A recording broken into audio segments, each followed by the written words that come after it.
Boa tarde, acadêmicos de administração. Aqui quem fala é o professor Mestre Saboia, professor de contabilidade do curso de administração. Hoje nós vamos abordar o nosso tema balanço patrimonial. O que é o balanço patrimonial? No nosso linguajar contábil, abreviamos ele via de regra chamado de BP. Tá, ok? Então, o balanço patrimonial é uma das mais importantes demonstrações contábeis por meio da qual podemos apurar, ou seja, atestar a situação patrimonial financeira de uma empresa em um determinado momento. Então, via de regra, o balanço patrimonial tem que ser feito uma vez por ano. A lei brasileira obriga que ele seja elaborado uma vez por ano.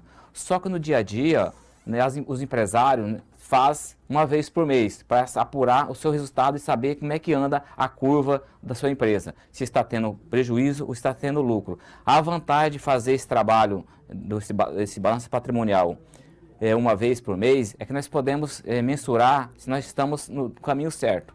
Se nós estamos no caminho certo, estamos tendo lucro ou prejuízo. Se uma vez nós observarmos que a empresa está tendo prejuízo, nós iremos rever a política dessa empresa e identificar qual é o gargalo que está trazendo esse retorno negativo para a empresa. Tá, ok? Então, nessa demonstração, estamos claramente evidenciando o ativo, passivo e o patrimônio líquido. Essa é uma conceituação dos professores da USP. O BP é a demonstração financeira destinada a evidenciar quantitativamente e qualitativamente, numa determinada data, a posição patrimonial da empresa. Ou seja, essa determinada data entende-se final de cada mês. Então, ou seja, o último dia do mês, dia 30 ou 31 ou 29 ou 28, dependendo do mês que estamos fechando essa peça contábil. O BP deve-se compreender todos os bens e direitos tangíveis e também os intangíveis. As obrigações, o patrimônio líquido, que é o capital social dentro da empresa, ou seja, é o capital dos donos, dos proprietários, injetado na empresa para dar vida a essa empresa. O BP, ele tem sua legislação própria. Então, nós temos aqui o artigo 178 e 184 da Lei 6.404/76, a Lei 11.638/2007, que passou a vigorar a partir de 2008, e a Lei 11.941/99. Tá? Então, essas são um embasamento legal, o arcabouço legal que dá base jurídica para o balanço patrimonial. Tá, ok? Então, essa Lei 11.638/2007, ela trouxe duas novas demonstrações contábeis para o cenário nacional brasileiro, que foi a DFC, demonstração de fluxo de caixa, e a DVA, demonstração de valor adicionado. Essa última, ela é obrigatória para as empresas que transacionam na Bolsa de Valores. Tá, ok? Continuando, o lado direito do balanço patrimonial é o lado passivo, composto por obrigações, patrimônio líquido, revela as origens de recursos totais que a empresa tem à sua disposição e estão aplicados no patrimônio. As obrigações representam os recursos derivados de terceiros, enquanto o patrimônio líquido mostra os recursos derivados dos proprietários da empresa, ou seja, é o recurso dos donos, dos sócios da empresa, injetado nela para dar início, dar vida a essa empresa, tá, ok? O lado esquerdo do BP, que é o lado conhecido como lado ativo, nos mostra a aplicação desses recursos, que deu origem no passivo, e a aplicação se dá no ativo. Mostra onde a empresa investiu todo o seu capital, próprio de terceiros. No ativo, as contas representativas dos bens e dos direitos são dispostas em ordem decrescente de grau de liquidez. Tá? Então, ou seja, nós temos aqui o grupo ativo e o grupo ativo não circulante. São os dois grandes grupos componentes do lado esquerdo do balanço patrimonial, o lado do ativo. Grau de liquidez. O que vinha a ser grau de liquidez? É o maior ou menor prazo que os bens e direitos podem ser transformados em dinheiro. Ou seja, qual é a rapidez que a empresa consegue transformar aqueles recursos em dinheiro. Então, por que o caixa é a primeira conta do ativo circulante? Porque ele é o dinheiro transformado em dinheiro.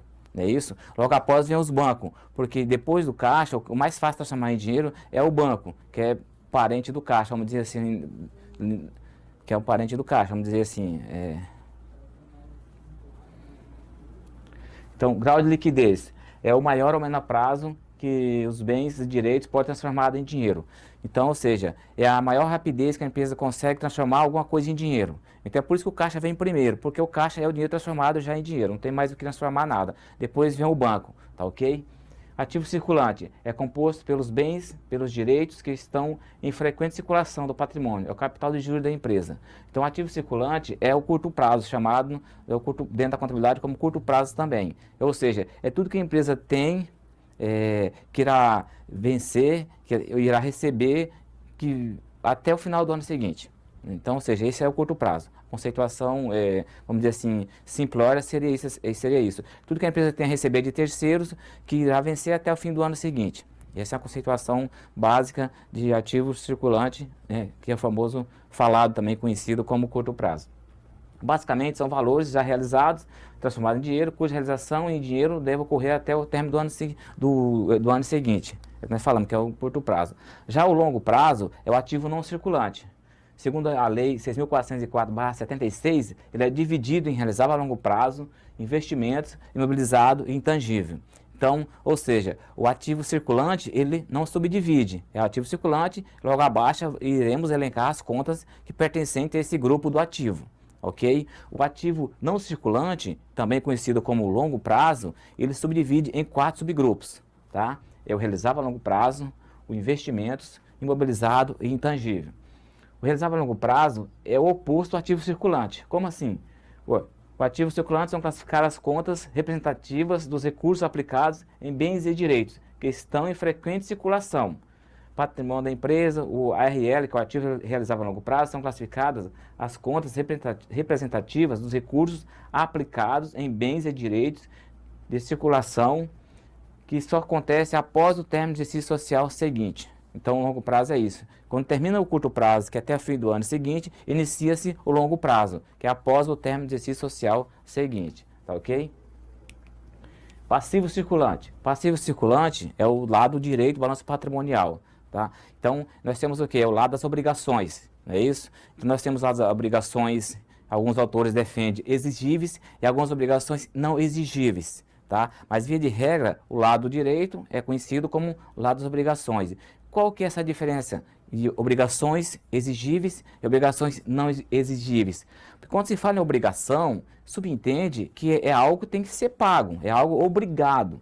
Nós seremos obrigados a estar pagando essa obrigação, não é isso? Mas tem algum entendimento de alguns autores para separar o PL, que fica do lado direito do balanço patrimonial, como obrigações não exigíveis. Por que isso? Um exemplo que podemos dar sobre isso. Dentro do PL nós temos o quê? A conta capital próprio, ou para alguns outros autores, capital social, que são codinômios, são sinônimos. Ou seja, está do lado da obrigação. Então, quando o empresário ele integra parte desse capital na abertura da empresa, ele está obrigado a integralizar o restante desse capital na empresa, mas não tem prazo legal para que essa integralização seja feita. Ou seja, quem irá cobrar para esse empresário que ele integre o restante do capital? Quem deveria cobrar seria os governos, através das leis. Só que a lei é omissa nesse sentido. Então, ou seja, não tem prazo legal para que essa parte do capital que não foi integralizado, seja integralizado na data X ou Y. Então, ou seja, está do lado da obrigação, mas ele se entende se o capital social que está dentro do PL é uma obrigação não exigível. Então, dentro do PL, nós temos classificação defendida por alguns autores como o lado da obrigação não exigível, tá ok? Porque acima, o passivo circulante e o passivo não circulante são obrigações e, via de regra, obrigações são exigíveis. E, nesse caso, realmente são exigíveis. Alguém vai exigir essa obrigação. Ou seja, se o passivo circulante nós temos um fornecedor, quem é que vai exigir que esse fornecedor seja pago? O próprio fornecedor. O fornecedor forneceu à empresa o produto e ela entregou o produto e não recebeu o seu numerário. Então, quando chegar a data do vencimento desse duplicata, desse boleto, ele vai recorrer à empresa cobrando o seu direito, porque ele vendeu a prazo, não recebeu, entregou o produto e não recebeu o numerário. Então, é uma obrigação exigível. Ele irá exigir que seja paga essa obrigação. Ok? Nós temos outro exemplo. Temos impostos municipais, estaduais e federais. Tem as datas de vencimento e cada imposto tem sua data específica do vencimento. Se chegar essa data e não for pago esse imposto, quem é que vai exigir que seja pago esse imposto? Os governos, seja ele municipal, estadual ou federal. Porque eles têm data para ser pago. Se não foi pago nessa data, o governo vai exigir que seja pago. E se passou do prazo, vai ser pago com multas e juros, não é isso? Tá ok? Então vamos voltar aqui à tela. Só para entender melhor aqui detalhadamente. Passivo circulante são as obrigações cujos vencimentos ocorram durante o exercício social seguinte ao do balanço está sendo elaborado. Ou seja, se estamos elaborando um balanço com a data final desse ano, 31/12/2020, ou seja, o curto prazo do passivo circulante irá vencer quando? Até 31/12 do ano seguinte, 2021. Tá? Só que na contabilidade, o curto prazo, tanto do ativo quanto do passivo, nós não damos em datas, e sim até o fim do ano seguinte, até o fim do exercício social subsequente. Porque a questão das datas, conforme o período que foi sendo analisado, essa resposta estaria errada. Então, se nós falarmos hoje, hoje corretamente, eu posso dizer que o curto prazo termina no final do ano seguinte. Não é isso? Ou seja, 31/12/2021. Mas se essa resposta for visualizada no ano seguinte, o curto prazo já está errado. Então, ou seja, é uma resposta que não tem como errar. Qual que é o curto prazo? Até o fim do ano seguinte. Então, ou seja, qualquer data que for verificado isso, essa resposta não estará errada, estará correta, tá ok? Passivo não circulante, que é o longo prazo. São as obrigações cujos vencimentos ocorram após o término do exercício social seguinte ao do balanço que está sendo elaborado. Então, ou seja, no ativo circulante nós temos o curto prazo e temos o longo prazo. No passivo circulante também temos o curto prazo e o longo prazo. A diferença básica é que no ativo, que vimos agora há pouco, e o que é o ativo circulante? São todos os direitos que a empresa tem a receber de terceiros que irão vencer até o término do exercício social seguinte. É o ativo circulante, é o curto prazo. No passivo circulante, é tudo que a empresa tem a pagar, ou seja, suas obrigações, seja trabalhistas, fiscais ou etc., que irão vencer até o término do ano seguinte. É o passivo circulante, que é o curto prazo. No ativo, nós temos o realizável a longo prazo, que é o não circulante, fica dentro do não circulante. Então, o circulante é o quê? É tudo que a empresa tem a vencer, que a empresa tem a receber, que irá vencer após o término do exercício social seguinte. Não é isso? Acabou o curto prazo, que é até o fim do ano seguinte, inicia o longo prazo. No passivo não circulante, nós temos também o longo prazo. E qual que é a definição básica? É tudo que a empresa tem a pagar a seus fornecedores, né, ao fisco, a quem quer que seja, que irá vencer após o término do ano seguinte. É enquadrado como passivo não circulante, também conhecido como longo prazo. Tá ok? Exercício social é um período de 12 meses, normalmente conhecido como ano civil, 1º de janeiro a 31 de dezembro. No final do exercício social, as empresas apuram os resultados e elaboram as demonstrações contábeis obrigatórias, tá ok? No Brasil, nós temos essa coincidência do período o exercício social, desculpem, coincidir com o ano civil. Para nós, contadores, é mais fácil nós trabalharmos com isso. O ano civil e o exercício social ser de janeiro a dezembro. É mais tranquilo para nós na contabilidade. Alguns países do primeiro mundo são diferentes. O exercício social é 12 meses, mas lá começa do meio do ano, vai até o meio do ano seguinte e tem essas diferenças com relação ao Brasil, tá ok? Só para lembrar aqui, ó, na hora de classificar as contas dentro do passivo circulante, o passivo circulante ele é classificado por grau de exigibilidade. Né? O que é isso? É o grau que a conta vai ser exigida, que se paga mais rapidamente, ela vem primeiro. Então, via de regra, as primeiras contas do balanço são quem? Sempre fornecedores. Por que fornecedores? Porque fornecedores, na maioria das vezes, ou geralmente, paga-se todo dia. Então, paga o fornecedor A, B hoje, amanhã o A, ou seja, depois o C, depois da manhã vem o A de novo, ou seja, paga-se todo dia fornecedor, quase todo dia. Então, como que é o grau de exigibilidade pelo lado passivo, a classificação das contas, então por isso que o fornecedor vem primeiro. Depois vem as demais contas também exigíveis, tá ok? Ciclo operacional. O que é o ciclo operacional dentro da empresa? É o espaço de tempo necessário para que a empresa realize integralmente o seu processo operacional. Tá ok? Nas empresas comerciais, prestadoras de serviço e industriais, em geral, o ciclo operacional dificilmente ultrapassa a um mês. Então, o ciclo operacional, o que é? É a confecção do produto desde a sua parte inicial, a sua elaboração, sua transformação, até o término dele. até chegar no final, esse produto está pronto para ser comercializado. Então, ou seja, o ciclo operacional iniciou-se lá quando da aquisição daquela matéria-prima e foi passado para o produto em elaboração, transformar essa matéria-prima em algum produto final. Esse produto final, quando acabado, terminou-se o ciclo operacional desse produto. Então, via de regra, o ciclo operacional dos produtos no Brasil são curtos, são dias, semanas, né? Geralmente não ultrapassa um mês. Então, é tranquilo esse ciclo operacional, você compra o produto, a matéria-prima, e consegue transformar dentro do mês e vender dentro do próprio mês. Isso é muito comum acontecer isso, tá? Aqui nós temos abaixo aqui alguns exemplos de atividades cujo esses ciclos operacionais ultrapassam esse período normal, vamos dizer assim, de um mês, né? Por exemplo, construção de edifícios. Então, como o edifício geralmente requer mão de obra vultuosa, muito dispêndio e a obra é grande. Dificilmente você constrói um edifício em um mês, né? Salvo raras exceções, mas via de regra, então é muito difícil acontecer isso. Outro exemplo, construção de navios, também é um exemplo típico. É difícil construir um navio, talvez impossível, e fazer isso em um curto espaço de tempo. Outro exemplo, turbinas para hidrelétricas, também é um caso específico. Geralmente ultrapassa esse período de um mês, 2 meses. Em alguns exemplos, desses 3 exemplos que nós estamos dando aqui, às vezes ultrapassa até anos. Então são exemplos típicos da ultrapassagem do ciclo operacional ser superior à normalidade. Tá, ok? Então, ou seja, o ciclo operacional é curto, geralmente é curto, mas alguns exemplos nós temos aqui, existe a questão de ultrapassar o período, vamos dizer, normal, que chega a ser menos de um mês. Tá, ok?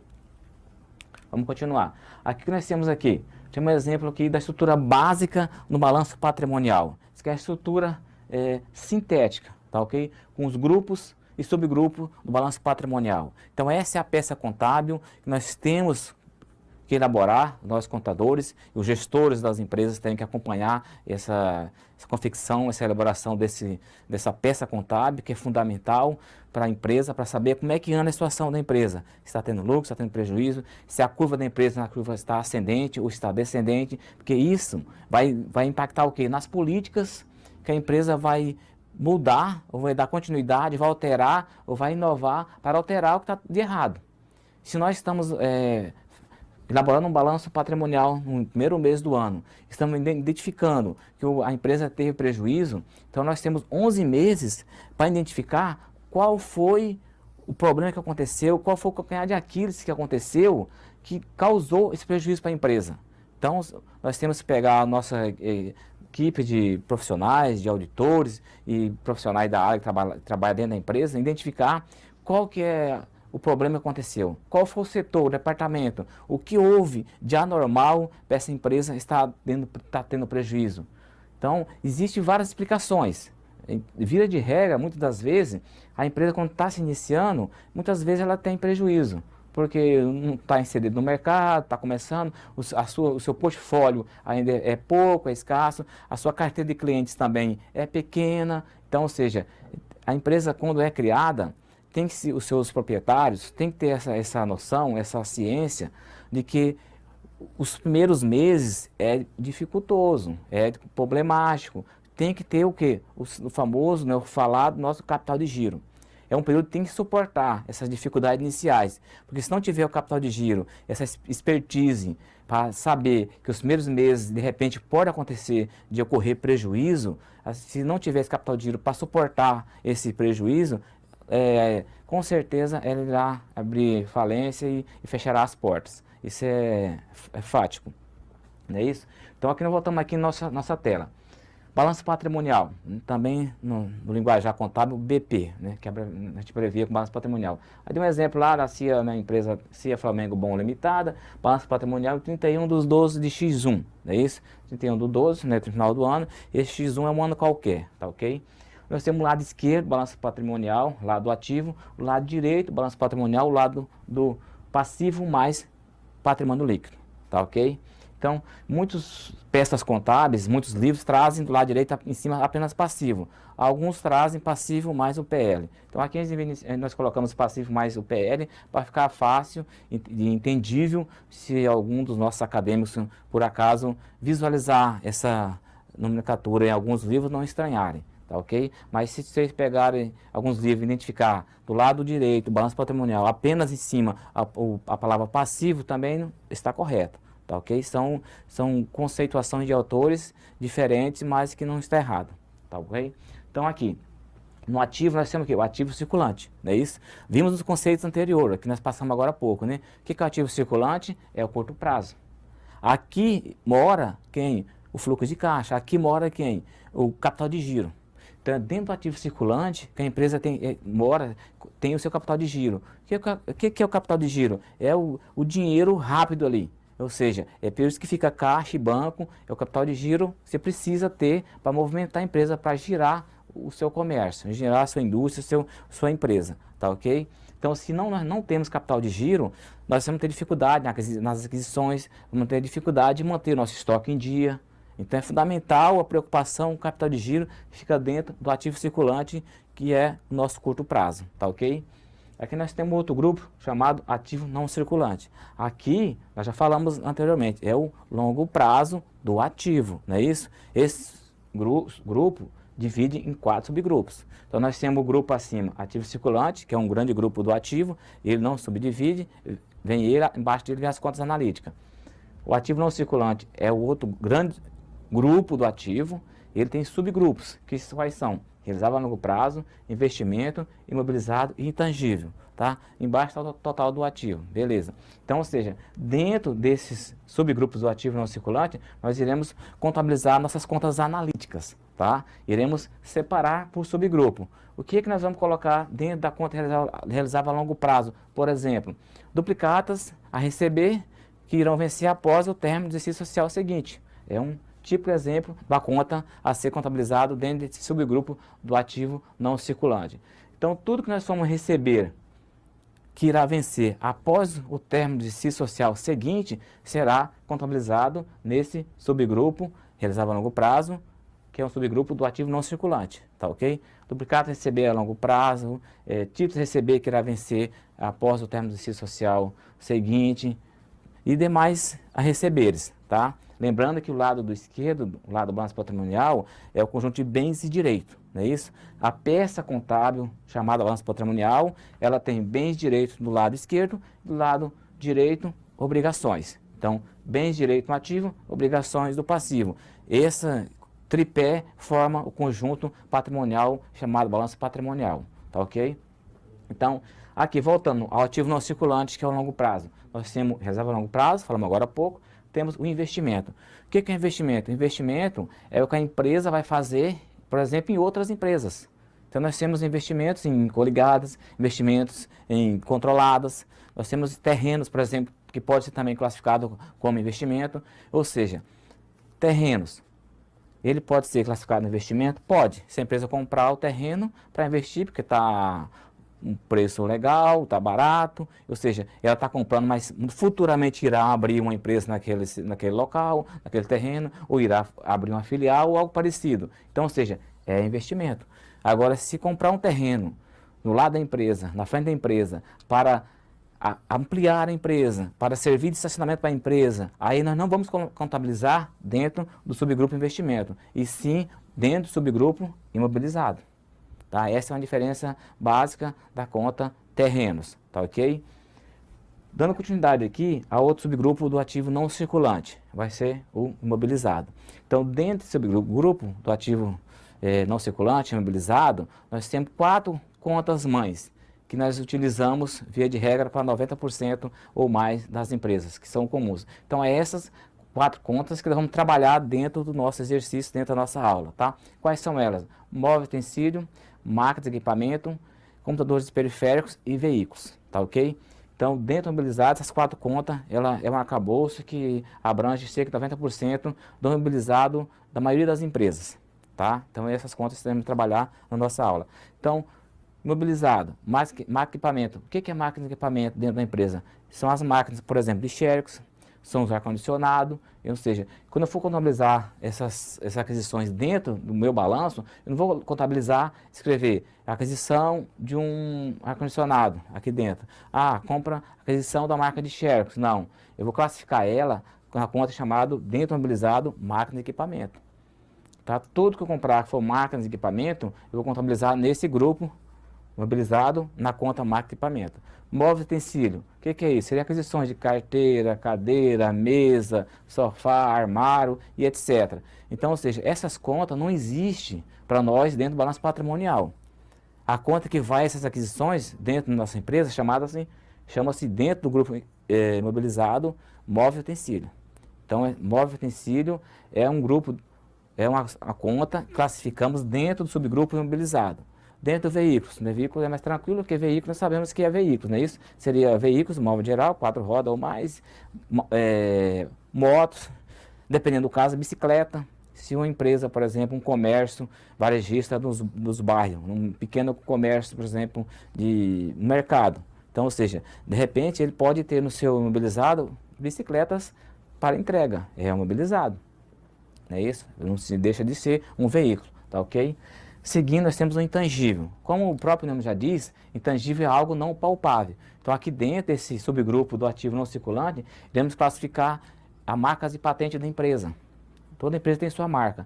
Essa marca é avaliada monetariamente. Então, ou seja, vai ser lançado aqui dentro esse grupo intangível, que é um subgrupo do ativo não circulante, marcas e patentes, fundo de comércio, tá ok? Então, no fechamento do lado esquerdo do balanço patrimonial, o que falta agora? Já lançamos nossa conta do ativo circulante, a curto prazo, não é isso? Que é onde fica o capital de giro. Já lançamos nossas contas do ativo não circulante, que ele subdivide em 4 subgrupos, está aqui, né, realizado a longo prazo, investimento, imobilizado intangível. Então, vamos totalizar cada subgrupo do ativo não circulante, totalizar ele no ativo não circulante, e para totalizar o ativo, é total do ativo circulante, mais o total do ativo não circulante, temos o total do lado esquerdo do balanço patrimonial, ou seja, total do ativo. Tá? Lembrando, toda a vida, sempre que o total do ativo sempre tem que ser igual ao total do passivo mais PL. Se não for igual, alguma coisa está inconforme, alguma coisa está classificada errado aí, em algum grupo errado, em algum lado alguma coisa aconteceu que não tá conforme com o que era para ser, tá ok? Ativo tem que ser igual a passivo, não é isso? A premissa é que cada débito tem um crédito igual a valor. Se eu tenho um débito de 100, eu tenho um crédito de 100. Posso até lançar esse crédito em mais de uma conta, mas se eu totalizar esses lançamentos, a crédito dessa aquisição vai bater com o meu total do ativo, tá ok? Indo para o lado direito do balanço patrimonial, né, nós temos aqui passivo circulante. Não é isso? Passivo circulante é o lado das obrigações, o lado passivo, o lado direito. Passivo circulante é o quê? É o curto prazo também, do passivo, não é isso? São as obrigações que nós temos enquanto empresário que pagar, que irá vencer até o final do ano seguinte, não é isso? Então, obrigações passivo circulante. Lembrando que aqui é classificado por grau de exigibilidade, ou seja, o que se exige que se paga primeiro, lançamos primeiro. É por isso que o fornecedor vem primeiro no passivo circulante. Então, passivo, ali vai ser fornecedor, né, todos os fornecedores, contas a pagar e demais, né, impostos a pagar, tudo for a curto prazo vai ser lançado ali. No outro subgrupo chamado passivo não circulante, é o que? É o longo prazo do passivo. É tudo que a empresa tem a pagar, relembrando, que irá vencer após o término do exercício social seguinte. Não é isso? Então, ou seja, aqui é o que nós vamos lançar as obrigações a longo prazo. Tá? Seja impostos, ações trabalhistas, né, rescisões, ou seja, multas, o que seja que está sob júris, que não vão pagar a longo prazo, vai ser contabilizado nesse subgrupo. Embaixo nós temos o PL, que é o patrimônio líquido. Patrimônio líquido, a primeira conta que se usa abaixo dele é o capital próprio ou capital social, que são sinônimos. Tá? São conceituações diferentes, de autores diferentes, para dizer a mesma coisa. Então, podemos utilizar capital próprio ou capital social para dizer a mesma coisa, não é isso? Outra conta que vai aqui dentro do patrimônio líquido, lucros ou prejuízo acumulado, também é dentro do PL. E as reservas. Então, todas as reservas ficam dentro do grupo patrimônio líquido. Tá? Reserva estatutária, reserva legal, reserva de contingência, ou seja, vai ficar todas as reservas dentro do patrimônio líquido. Então, totalizando o passivo, como é que vai fazer? Vamos pegar o total do ativo circulante, que é o nosso curto prazo, total do passivo não circulante, que é o longo prazo, mais o total do patrimônio líquido, que é o PL, e vamos totalizar embaixo aqui, total do passivo mais PL. Então, ou seja, total do ativo tem que ser igual ao total do passivo mais PL. Valores estão ok, a princípio, né, essa peça contábil está ok. Lembrando que pode haver algum erro uma conta que é para ser classificada no investimento, ser classificada no mobilizado, ou vice-versa, uma conta para ser classificada no ativo circulante, pode ser classificada no realizável a longo prazo, ou seja, classificou no grupo errado, mas do mesmo lado o balanço bateu. Beleza, não é isso? Só que quando, no caso que alguém da contabilidade for verificar esse lançamento, vai ver que foi contabilizado em grupo errado. O balanço bateu, mas foi classificado em grupo errado. Então, ou seja, a peça contábil está errada. Apesar de ter batido embaixo o valor do ativo e do passivo ser iguais, a princípio, tá ok a peça contábil, que os valores coincidiram, mas pode haver classificações em grupos errados. Então, isso é uma situação que o auditor, o contador, tem que observar para não deixar isso acontecer.